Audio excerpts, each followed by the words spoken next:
రవి గారు ఫోన్ చేశారు ఫస్ట్, ఇలా కథ ఉందండి. నేను మేము ఎప్పటి నుంచో ఒక 5-6 years నుంచి అనుకుంటామండి, చేద్దాం అనుకుంటా ఉన్నాం.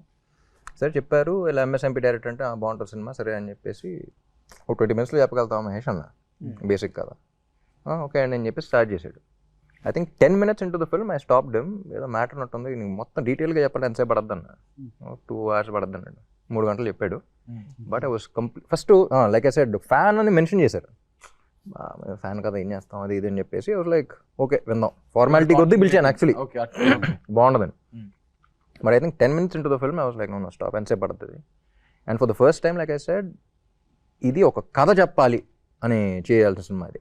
నేను హీరోని కదా, నేను స్టార్ని కదా, ఫ్యాన్ ఎందుకు చేస్తానని నేను అనుకున్నా. నేను సూపర్ స్టార్ని కదా, ఈ క్యారెక్టర్ని చేస్తానా లేదా అనేది ఆయన అనుకున్నా.